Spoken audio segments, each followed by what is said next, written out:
রহিম আমরা বইয়ের উপপাদ্য 17 নম্বরটা একটু পড়ি।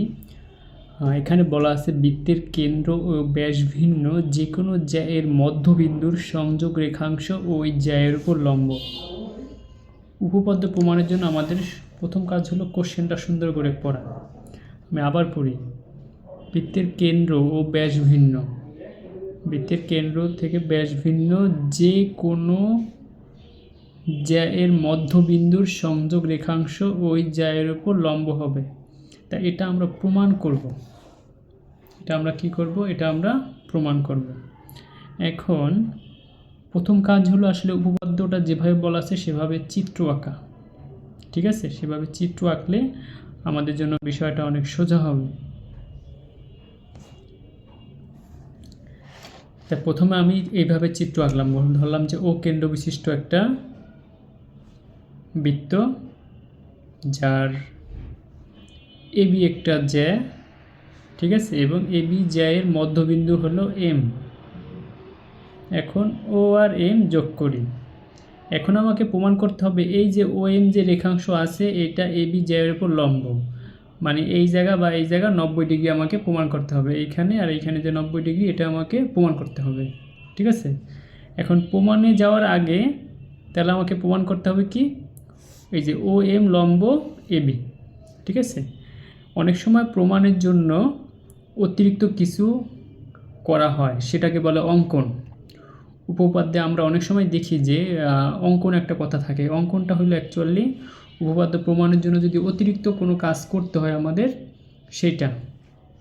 তা এখানে আমরা যেটা করব সেটা হলো এই যে ও এ আর ও বি যোগ করব।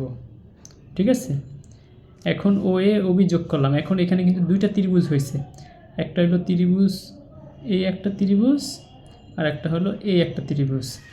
এখন সোজা বাংলা যদি বলি আমি এই দুইটা ত্রিভুজকে সর্বসম প্রমাণ করব। সর্বসম প্রমাণ করলেই আমার মোটামুটি প্রমাণটা শেষ হয়ে যাবে।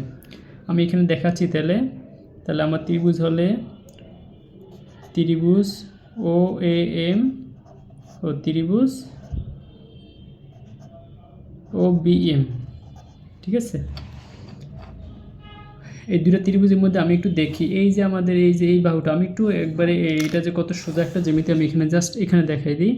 এই যে ও এ আর ও ই ও বি, এই দুইটা কি, এই দুইটা বাহু দুইটা ত্রিভুজেরই কি, এই বাহু আর এই বাহু কি, এটা হলো ব্যাসার্ধ। তাহলে এই বাহু সমান হয়ে গেল। আর একটা কি, এই যে এ এম সমান সমান বি এম। কেন সমান? কারণ এই যে এই এম বিন্দু হইল এ বি জ্যায়ের মধ্যবিন্দু। তাহলে কি এইটা আর এইটা সমান, তাহলে এইটা সমান লিখলাম। আবার এই যে ও এম, এই যে এটা তো দুটো ত্রিভুজের ক্ষেত্রে কি সাধারণ বাহু, তাই না? তাহলে দুটো ত্রিভুজের কি হলো, এই ত্রিভুজের 3 বাহু, এই যে একটা ত্রিভুজের 3 বাহু আর একটা ত্রিভুজের 3 বাহু পরস্পর সমান হলে আমরা বলতে পারি এই দুটো ত্রিভুজ সর্বসম। ঠিক আছে, সর্বসম বলার পরে যখন আমরা সর্বসম বলবো তখন সর্বসম বলার মানে হলো একটা ত্রিভুজের সাথে আর একটা ত্রিভুজের সব কিছু পরস্পর মিলে যায়। যেমন এখানে এই কোণ সমান হবে, এরপরে এই কোণ সমান হবে। ঠিক আছে, তাহলে কি এই কোণ আর এই কোণও সমান হবে। আমাদের প্রমাণ করতে হবে কিন্তু এই জায়গা 90 ডিগ্রি আছে, সেটা প্রমাণ করতে হবে। ঠিক আছে, এখন দেখো এই জায়গা একটা এক সরল কোণ না, এই যে এ বি যে জ্যায়ের এম বিন্দুতে 180 ডিগ্রি কোণ করছে না? তো 180 ডিগ্রি কোণ হলে এই যে এই জায়গা যেহেতু এক সরল কোণ 180 ডিগ্রি, আবার এই যে এই কোণটা আর এই কোণটা যেহেতু সমান, তাহলে কি হলো এই দুইটা কোণ পরস্পর 90 ডিগ্রি হবে, যেহেতু দুইটা কোণই সমান, মানে দুইটা সমান কোণের মান হলো 180 ডিগ্রি। দুইটা সমান কোণের যোগফল হলো 180 ডিগ্রি।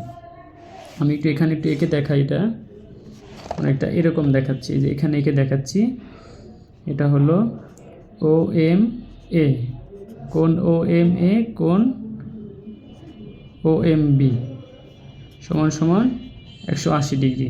ঠিক আছে, যেহেতু দুইটা কোণই সমান তাহলে আমরা একটা 2 ইন্টু এটা লিখতে পারি, 2 ইন্টু কোণ ও এম এ সমান সমান 180 ডিগ্রি।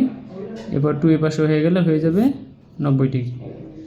যেহেতু এই একটা 90 ডিগ্রি হয়েছে তাহলে এটাও 90 ডিগ্রি, তার মানে কি হলো এইটা এই এ বির উপর লম্ব, এই প্রমাণ হয়ে গেল কিন্তু। ঠিক আছে, ধন্যবাদ।